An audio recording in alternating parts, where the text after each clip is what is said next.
여러분의 가정이 하나님께서 기뻐하시는 행복한 가정이 되시기를 주님의 이름으로 축복합니다.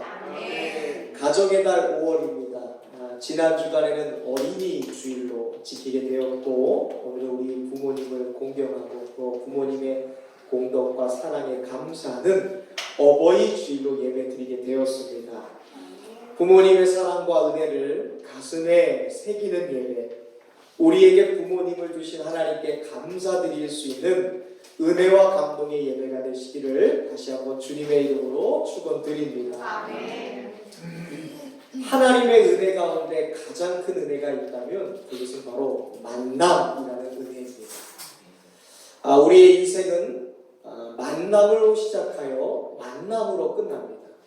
고로 만남이 인생의 전부다라고 얘기해도 결코 과언이 아닙니다. 우리 인생길에 함께 동행할 수 있는 만남, 그리고 함께 동고동락함으로 우리를 외롭게 하지 않는 크고 작은 만남들, 그 모든 만남들은요 모두 다 하나님의 은혜입니다. 아멘. 세상은 만남을 가리켜서 인연이라고 얘기하죠.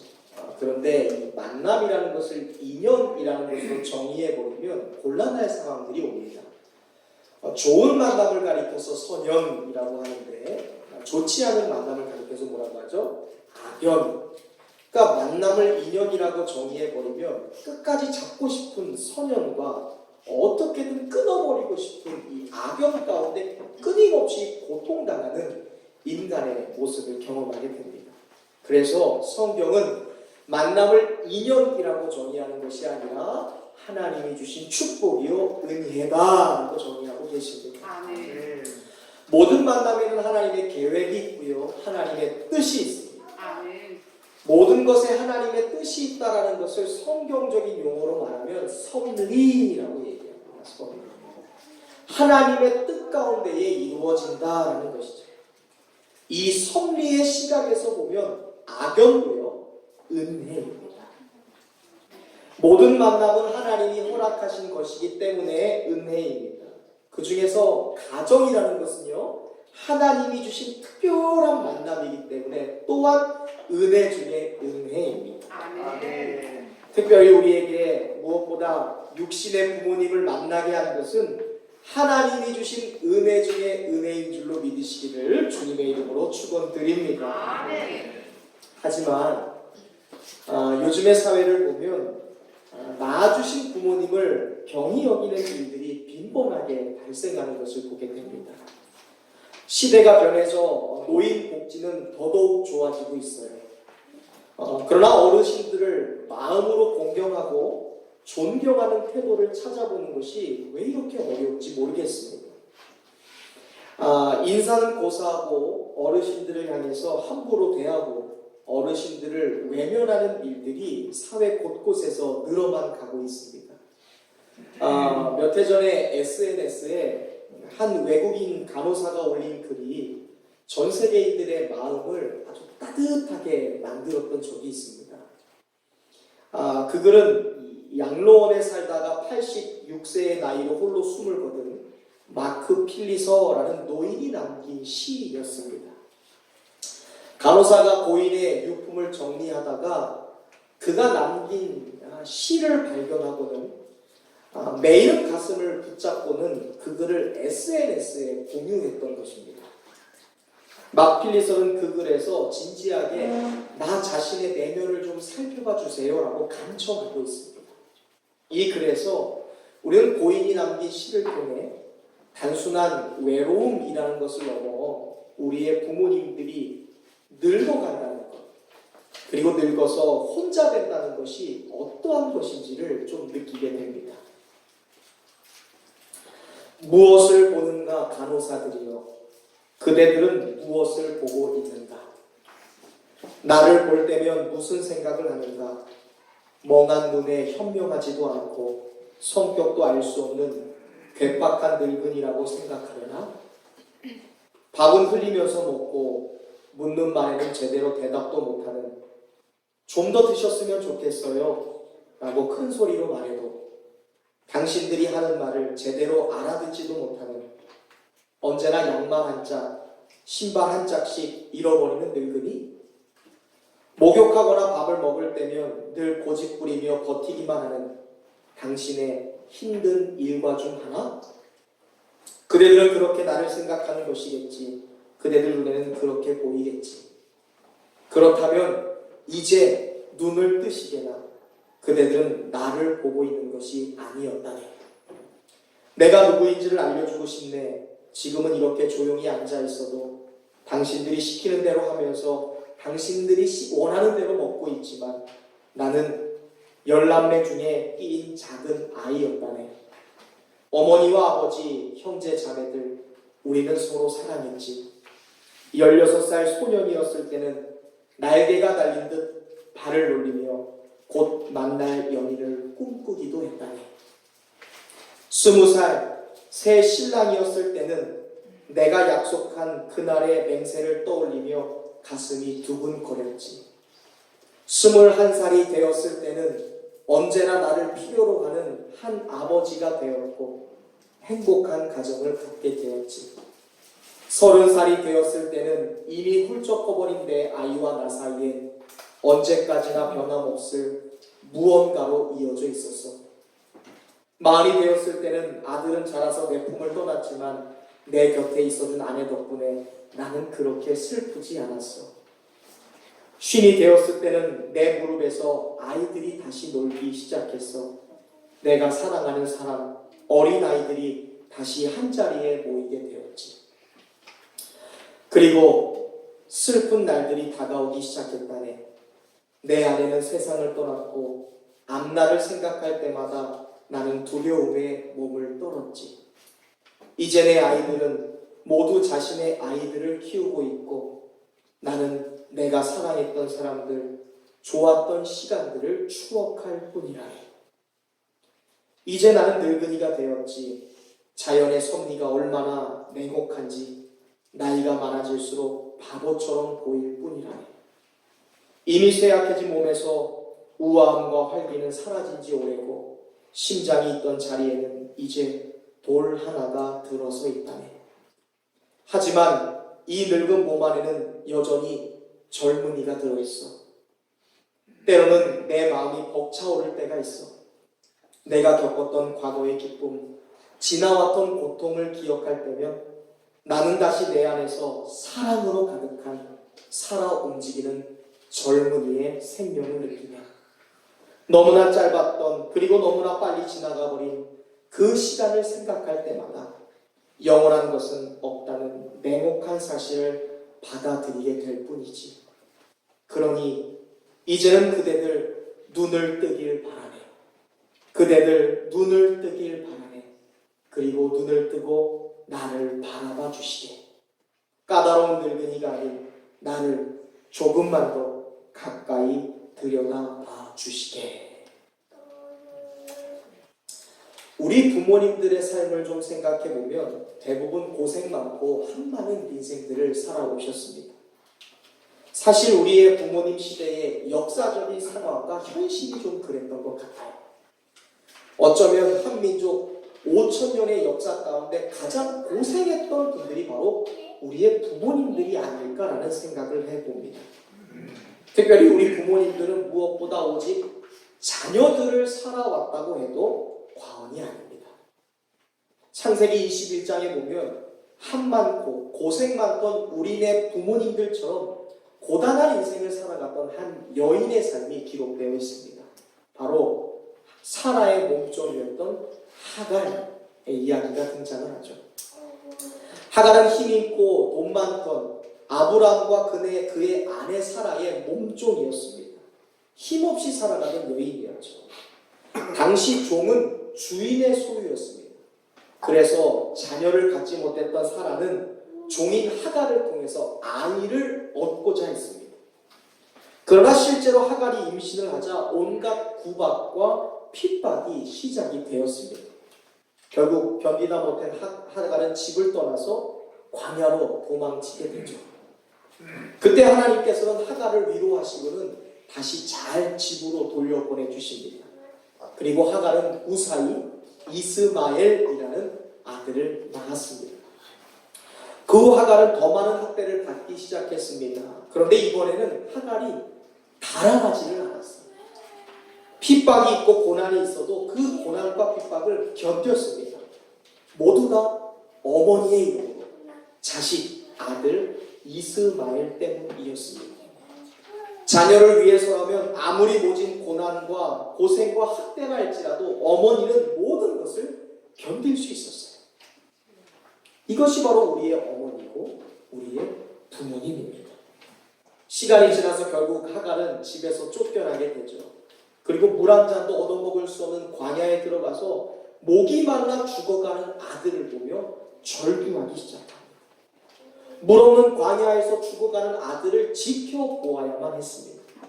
창세기 21장에 그 하갈의 그 어마어마한 그 통곡의 소리가 21장에 그대로 기록이 되어 있습니다.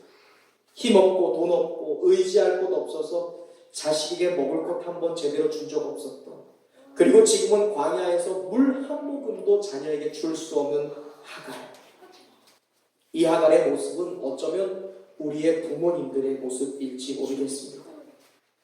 우리의 부모님들은 너무나 가난하고 힘들고 가진 것이 없어서 자녀에게 무엇 하나 제대로 할 수가 없어서 안타까움에 많은 눈물을 삼키셨기 때문입니다. 그런데 하나님의 은혜로 하갈은 그렇게 척박한 삶의 환경 속에서도 아들을 훌륭하게 키워내셨습니다. 그리고 그 아들은 어머니에게 효도하는 자식으로서 성장하게 되지요. 우리의 부모님들도 가난과 역경 속에서도 우리를 지켜주셨고요, 우리를 길러주셨고요, 우리를 공부시켜 주셨습니다. 그리고 하갈처럼 오직 자식을 바라보며 헌신하고 희생하셨습니다. 그런데 참으로 서글픈 것은 우리 중에 그 부모님이 곁에 계시지 않는 분들도 계신다는 사실입니다. 공경하고 싶어도 육신의 몸을 떠나서 공경할 수 없는 부모님. 그래서 우리는 늘 부모님의 사랑과 부모님의 은혜와 희생을 기억하면서 살아야 합니다. 성경에는 늘 기억하라, 하나님의 사랑을 기억하고 부모의 섬김과 헌신을 기억하라 라고 말씀하고 있습니다. 또한 하나님은 오늘 본문의 말씀에서 부모에게 순종하고 내 아버지와 어머니를 공경하라 라고 말씀하고 계십니다. 사랑하는 성도 여러분, 우리 성도들은 말씀에 순종해야 되는 사람들인 줄로 믿습니다. 또한 부모에게 순종해야 하는 사람들입니다. 사랑하는 자녀 여러분, 우리는 하나님을 경외하며 살아가야 되는 자녀들인 줄로 믿습니다. 아멘. 또한 하나님을 경외하는 부모를 공경해야 되는 자녀들입니다. 아멘. 그렇다면 우리가 왜 하나님께 순종하고 또 하나님을 경외하듯 또 우리가 부모님께 순종하며 부모님을 공경함으로 효라는 것을 실천해야 될까요? 먼저로 첫 번째 효는 하나님의 절대 명령이기 때문입니다. 아멘. 우리 앞에 스크린에 나와 있는 우리가 왜 효를 행해야 되는지 우리 한번 같이 읽어보겠습니다. 시작. 효는 하나님의 절대 명령입니다. 아멘. 우리 옆 사람과 인사하겠습니다. 효도는 하나님의 절대 명령입니다. 아멘. 효는요, 윤리가 아니에요. 효는 도덕 이상입니다. 효는 인륜의 차원에서 다뤄야 될 문제도 아니고요. 효는 도덕의 차원에서 다뤄야 될 문제가 아닙니다. 효도는 하나님의 명령입니다. 부모에게 순종하는 것, 부모를 공경하는 것, 부모에게 효를 다하는 것은 어떤 이유에서든 변명이 있을 수가 없고요. 어떤 이유에서든 무조건적인 순종이 있을 뿐입니다. 왜? 하나님의 명령이기 때문입니다. 흔히 효도하면 유교의 그 공자의 가르침이라고 생각하는 경우가 있습니다. 그러나 실제로 그렇지 않습니다. 효라는 것은요, 효라는 가치는 공자보다 1000년 앞서서 하나님께서 모세에게 율법을 주실 때 그 율법에 기록되어 있는 것이 바로 효였습니다. 아멘. 고로 효는, 그리고 효의 원조는요, 성경이에요. 아멘. 성경만큼 효를 강조하는 가르침이 없고 기독교만큼 효도의 종교도 없습니다. 하나님께서 손수 새겨주신 이 10계명이라는 돌판에 보면 두 가지의 계명이 등장합니다. 첫 번째는 하나님과 사람 사이에 지켜야 될 계명이 등장하고, 두 번째는 사람과 사람 사이에 지켜야 될 계명이 등장합니다. 첫 번째 하나님과 사람 사이에 지켜야 될 계명은 1계명부터 4계명이고요. 사람과 사람 사이에 지켜야 될 계명이 5계명부터 10계명입니다. 그런데 이 두 번째 계명인 사람과 사람 사이에 지켜야 될 계명의 첫 번째인 제5계명이 바로 부모를 공경하라라는 명령이에요. 아멘. 이것을 가리켜서 오늘 사도 바울은 본문에서 약속이 있는 첫 계명이다라고 말씀합니다. 아멘.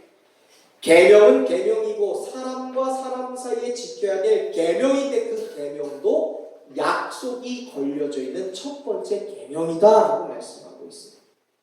우리 오늘 본문인 에베소서 6장 1절부터 2절에 있는 말씀을 한번 같이 찾아서 읽어보겠습니다. 우리 성경을 찾아볼까요? 신약 366쪽입니다. 316쪽. 바울이 말하는 약속이 있는 첫 계명이 무엇인지 에베소서 6장 1절부터 2절에 있는 말씀 다시 한번 읽어보겠습니다. 읽습니다. 시작. 자녀들아, 주 안에서 너희 부모에게 순종하라. 이것이 옳으니라. 내 아버지와 어머니를 공경하라. 이것은 약속이 있는 첫 계명이니. 아멘. 여러분 우리가 다른 건 몰라도요, 첫 번째 계명은 지켜야 돼요. 우리가 자녀와 부모 사이에 많은 약속을 하지만 엄마 아빠가 이것은 첫 번째로 얘기해요. 이것은 지켜야 돼 하는 첫 번째 약속, 중요한 것이 있지 않습니까? 하나님도 우리 인간에게 사람과 사람 사이에 지켜야 될 계명을 주시면서 첫 번째 이것은 반드시 지켜라 라고 말씀하십니다. 그것이 바로 효예요. 부모에게 순종하는 것이고 부모를 공경함으로 효도를 해가는 것, 그것이 바로 반드시 지켜야 될 계명 중에 계명이다 라고 말씀하고 있습니다. 성경이 말하는 효는요, 윤리가 아니라 도덕이 아닙니다. 그것은 신앙이고 명령이라는 거예요. 그러므로 불교는요, 윤리와 도덕을 반역하는 행위가 아니라 하나님의 명령을 거역하는 불순종이요, 불신앙이라는 거예요. 그렇게 부모에게 효도를 하는 것이 중요합니다. 부모에게 불순종하는 것이 불신앙이라고 성경은 말하는 거예요. 부모를 공경하지 않는 것이 불순종이라고 말씀하는 겁니다. 사랑하는 성도 여러분, 자녀 여러분, 부모에게 순종하고 부모를 공경하는 것이 하나님의 명령임을 알고 말씀에 순종하는 자녀들 되시기를 주님의 이름으로 축원드립니다. 아멘. 그런데 하나님이 왜 부모 순종이라는 것, 부모 공경이라는 것을 인륜의 첫 번째 계명으로 두셨을까요? 왜 사람과 사람 사이에 지켜야 될 많은 법령이 있는데 그 중에 왜 부모를 공경하고 순종하는 그 효를 행하는 것을 첫 번째 계명으로 두셨을까? 그것은 하나님께서 육신의 부모님을 이 땅에 살아가는 모든 자녀들에게 하나님을 대신하는 하나님의 대리인으로 세워주셨기 때문이에요. 아멘. 부모는 자녀에게 있어서 보이지 않는 하나님을 보는 것처럼 배울 수 있고 훈련받을 수 있는 하나님의 대리인으로서 우리에게 허락된 것이 바로 부모예요. 탈무드에는요, 신은 여기저기를 다 찾아다닐 수 없어서 우리에게 부모를 보내주셨다는 격언이 있습니다. 우리에게 하나님의 대리인으로서 부모를 보내주셨다라고 말하는 거예요. 하나님은 부모를 통해서 우리에게 생명을 주셨습니다. 고로 어찌 보면 우리의 생명이라는 것은요, 하나님과 부모님 사이의 합작품이라고 말할 수 있는 것 같아요. 하나님은 부모를 통해 잉태와 출산, 생명의 일을 하신 거예요. 무엇보다 하나님은 당신의 백성들이 부모를 순종을 포함한 부모 공경을 실천함으로 약속하신 복을 자녀들이 받아 누리기를 원하고 계십니다. 아멘. 오늘 본문의 원문이라 할 수 있는 신명기 5장에 보면 16절에 이런 말씀이 있습니다. 나는 내 하나님 여호와께서 명령하신 대로 너 부모를 공경하라. 그리하면 내 하나님 여호와가 너에게 준 땅에서 너의 생명이 길고 복을 누리리라. 하나님 여호와께서 명령하신 대로 부모에게 순종하고 공경하라. 그리하면 하나님이 주신 생명이 길고 복을 누릴 것이다 라고 말씀합니다. 여기서 또다시 등장하는 공경하라는 말이 있습니다. 이 공경이라는 말은 히브리어로 카바드라는 말이에요. 헬라어로는 티마오라는 말이 공경입니다. 히브리어로 카바드라고 하면 존경하다, 무겁게 여기다, 영광되게 하다라는 말이에요. 또한 헬라어 티마오라는 말은 가치 있다, 영예가 있다, 가격을 정하다라는 말이에요. 그러니까 부모를 공경하다라는 말은 특별히 구약에서도 신약에서도 하나님을 경외하는 단어, 하나님을 경외하다라는 단어와 부모를 공경하다라는 단어가 동의어로 쓰였어요. 이 말은 하나님을 경외하듯 부모를 공경해야 된다고 말합니다. 하나님께 순종하듯 부모에게 순종하라. 그것이 카바드이고 티마오예요. 하나님께 순종하듯 부모에게 순종하라. 하나님을 경외하듯 부모를 공경하라. 부모를 섬길 때 하나님 섬기듯 하라. 주님은 명령하고 계세요. 왜요? 부모님은 이 땅을 살아가는 모든 자녀들에게 하나님을 대신하는 대리인으로서 자녀들에게 보내주신 하나님의 선물이기 때문에 그렇습니다. 하나님은 무조건적인 사랑으로 헌신과 사랑을, 부모님의 헌신과 사랑을 통해 하나님의 마음을 느낄 수 있도록 디자인하셨어요. 부모를 통해 하나님의 사랑을 느낄 수 있도록 하는 거예요. 무조건적인 사랑을 통해. 무엇보다 부모를 공경하는 것은 바로 부모에게 순종함이라는 것을 통해 나타납니다. 순종이라는 말은 헬라어 퀴파쿠오라는 단어입니다. 그것은 말을 듣다, 대답하다, 따르다라는 거예요. 그러니까 부모에게 순종하는 것은 부모의 말을 듣는 것입니다. 부모의 말을 따르는 것입니다. 부모의 말에 대답하는 거예요.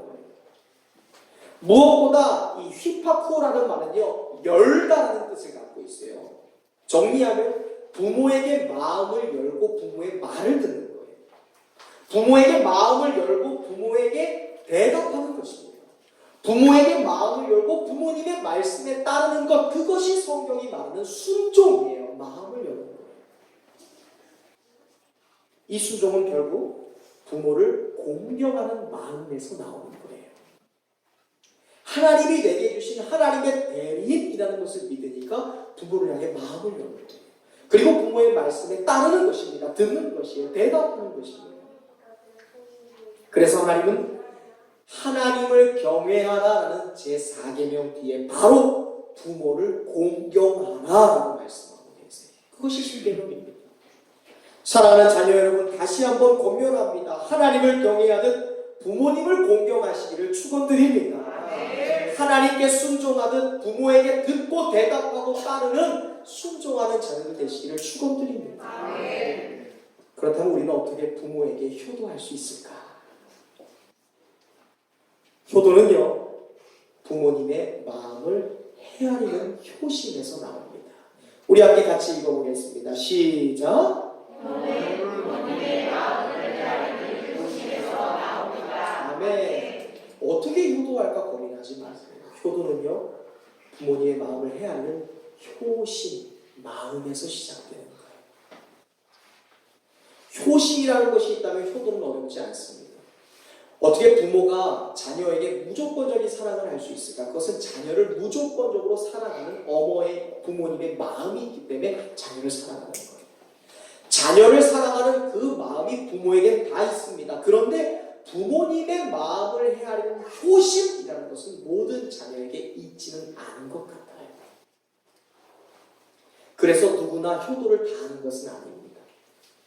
부모님의 마음을 헤아리는 효심은 부모가 되어봐야 알아요. 자식을 낳고 자식을 길러봐야, 아, 부모님이 이렇게 희생하셨구나. 부모님이 이렇게 나를 사랑하셨구나라는 것을 비로소 알게 됩니다. 내 자녀가 열이 떨어지지 않아서 38도 9도 밤새도록 그 아이의 열을 떨어뜨리기 위해 뜬 눈을 지새우며 자녀를 케어해와야 부모의 사랑을 알게 되는 것이죠. 문제는 부모가 됐는데도 여전히 자식만을 사랑하는 부모가 있습니다. 그리고 여전히 자기 자식만을 사랑하는 자녀가 있어요. 자신을 낳아주고 길러주신 부모님의 마음을 헤아리지 못하는 부모도 있어요. 여러분의 마음은 과연 부모님의 마음이 헤아려지시는지를 한번 돌아보시길 바랍니다. 자식을 생각하는 부모의 마음, 부모를 생각하는 자식의 마음이 왜 이렇게 다른지 모릅니다. 여러분, 세상에서 부모님의 사랑처럼 숭고하고 부모님의 희생처럼 오염되지 않은 사랑이 과연 있을까요?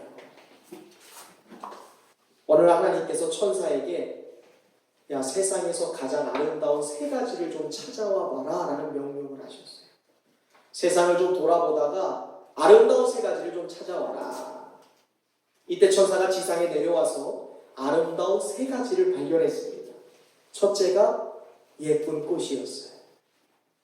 두 번째가 티없이 맑은 어린아이의 웃음이었습니다. 그리고 세 번째가 어머니의 사랑이었어요.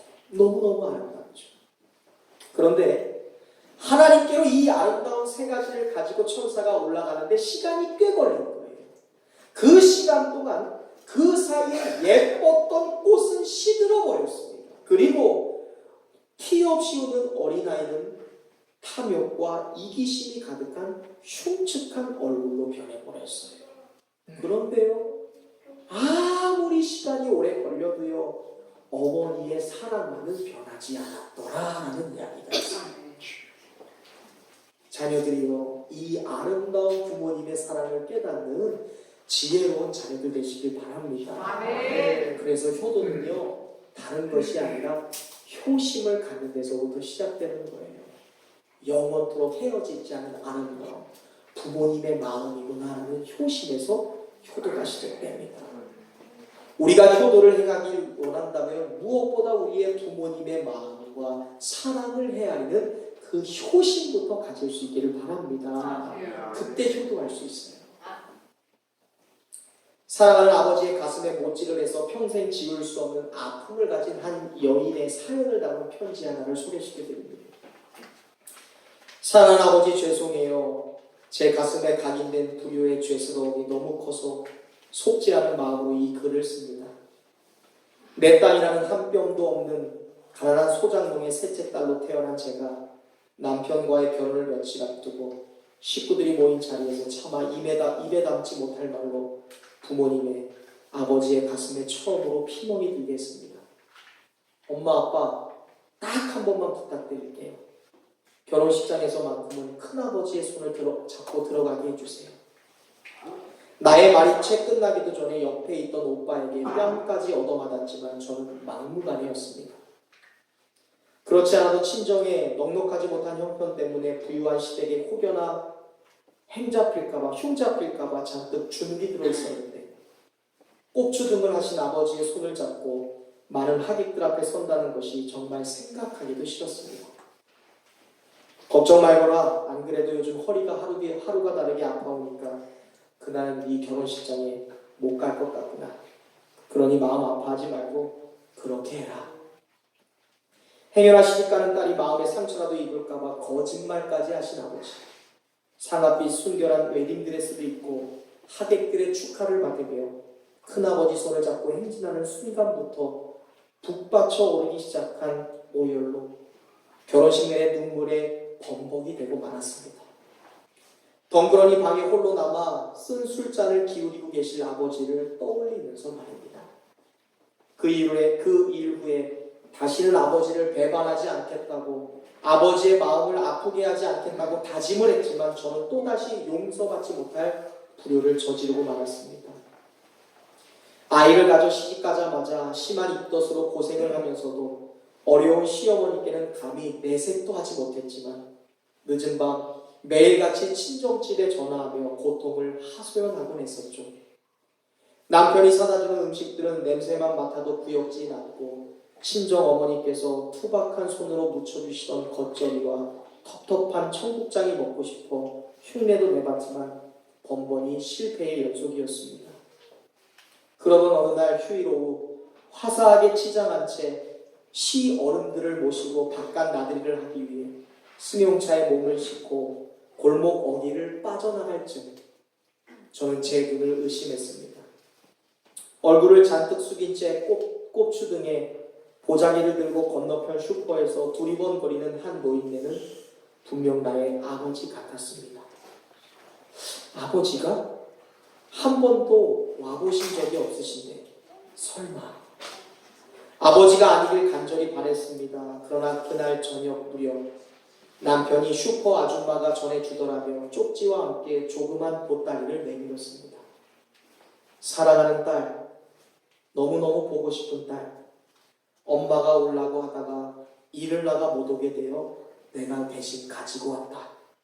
하나는 청국장이고 하나는 겉절이다. 배 굶지 말고 맛있게 먹어라. 맞춤법도 틀리게 어렵사리 쓸었을 그 쪽지를 보면서 혹여나 사돈에게 흠잡힐까봐 들어오지도 않고 전에만 주고 가셨을 생각이었음을 짐작하고도 남았습니다. 아, 장인어른도 참 여기까지 오셨으면 좀 들어오시지. 남편도 미안해하는 눈치였습니다. 버스를 3번이나 겨우 갈아타야만 올 수 있는 길을 언젠가 한번 잠깐 들렸던 언니에게 물어 찾아오셨을 아버지. 딸네 집 앞에 와서도 물 한 모금 얻어 마시지 못하고 쓸쓸히 발길을 돌렸을 아버지를 생각하면 지금도 가슴이 미어집니다. 시집가서 자식을 낳아봐야 부모 마음의 반의 반절이나 깨닫는다고 했던가요? 늦게 처있는 저는 이제야 그 말의 뜻을 알 것 같습니다. 하지만 한 번 뱉은 말은 주워 담을 수 없듯 한 번 저지른 불효는 어떤 것으로도 깨끗이 치유될 수 없는지 날이 갈수록 한스러워집니다. 더군다나 얼마 전에는 남편 직장 때문에 분가를 해서 친정과는 300km나 멀리 떨어진 곳에 살고 있으니 느는 건 눈물뿐이랍니다. 오늘처럼 이렇게 부슬부슬 가랑비라도 내리는 날엔 사진첩을 벗삼아 뒤적이다가 아버지 없는 결혼사진을 대할 때는 그저 황량한 바람이 붑니다. 아버지 정말 죄송합니다. 지난날의 불효자식이 이제야 철이 들었나 봅니다.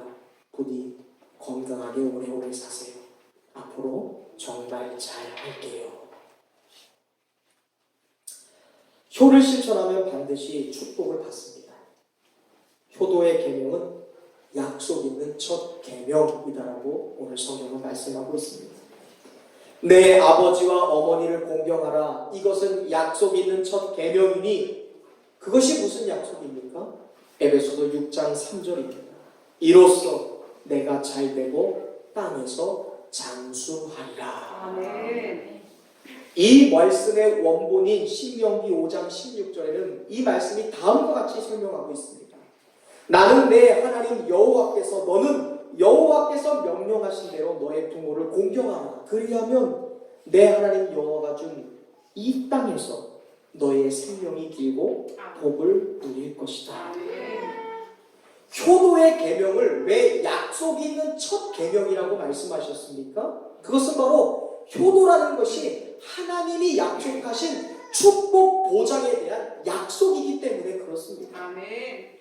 성경은요, 우리가 효도라는 씨앗을 심으면 반드시 땅에서 잘되고 장수하는 열매를 거둘 것이다 라고 말씀하고 있습니다. 그런 의미에서 부모 공경, 부모 순종이라는 것은 하나님의 축복을 받는 보증수표인 것입니다. 아멘. 우리 옆사람에게 인사하겠습니다. 효도는 하나님의 축복을 보장받는 보증수표입니다.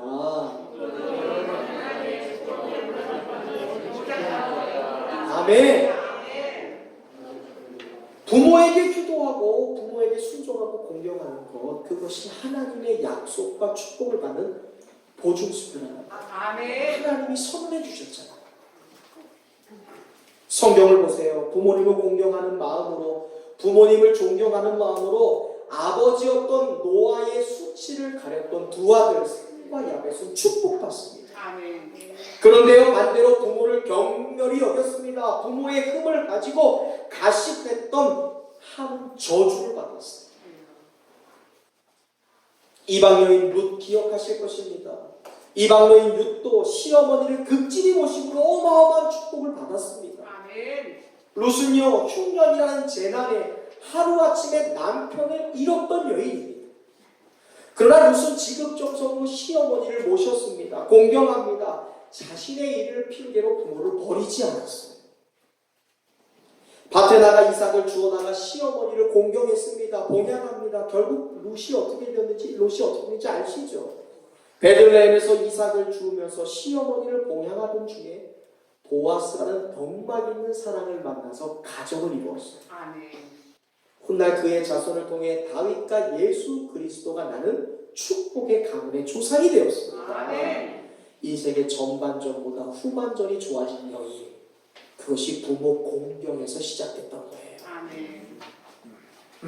여러분도 효도를 실천해서 우리의 자녀들도 부모를 공경하고 부모에게 순종하여 여러분도 복을 받고 여러분의 자녀도 복을 받는 그런 명품 가문을 이룰 수 있기를 주님의 이름으로 축원드립니다. 아멘. 부모에게 효도 다하는 것, 그곳에 바로 약속된 복을 받아들이는 축복이 보장되어 있다는 것이죠. 아멘. 끝으로 효는요, 부모님을 기쁘시게 해드리는 거예요. 우리 옆 사람과 한번 인사하겠습니다. 효도는 부모님을 기쁘시게 하는 것입니다. 네.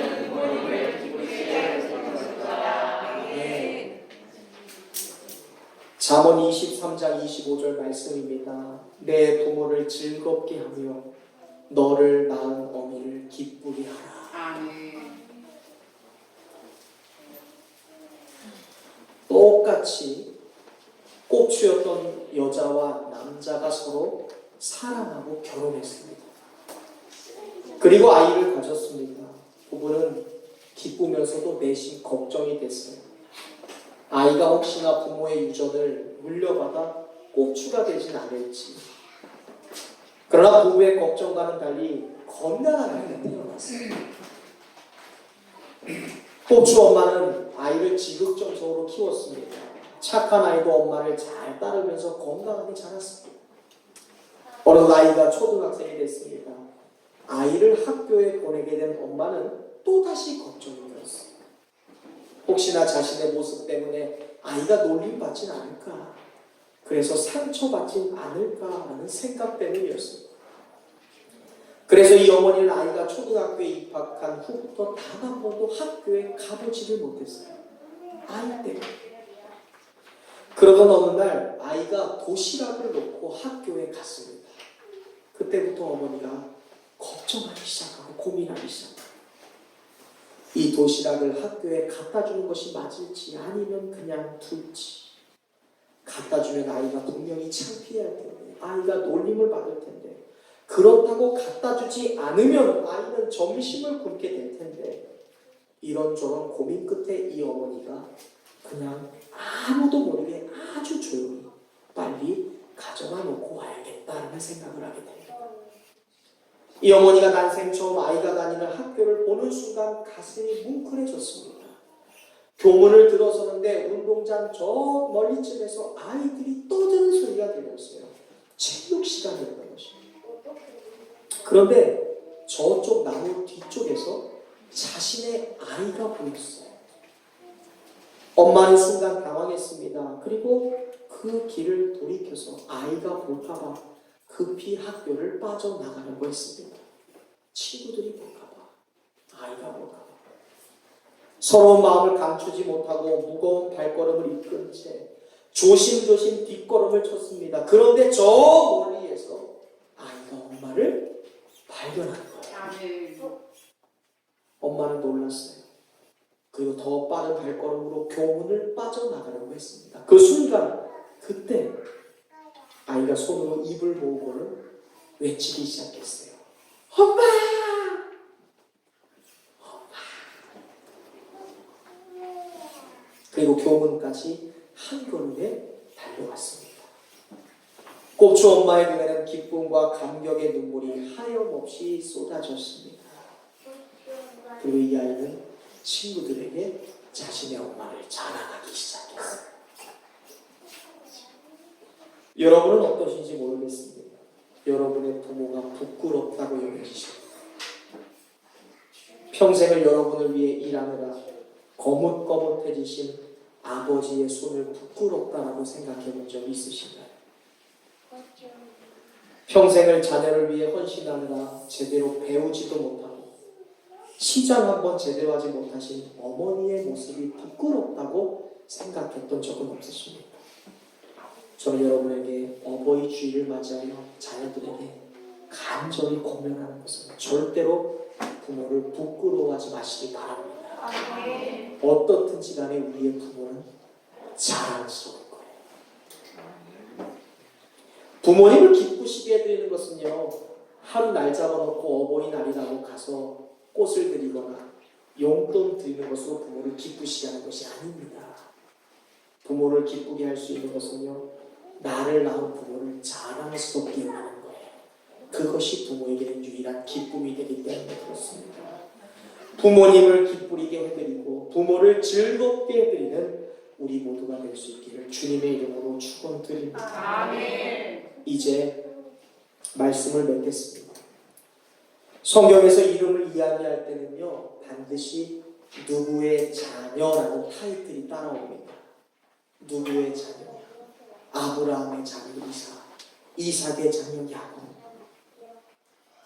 사람의 이름 속에는 언제나 그 부모가 포함되어 있는 거예요. 나의 이름을 내가 지은 적이 없듯 우리의 이름 속에 부모가 포함되어 있습니다.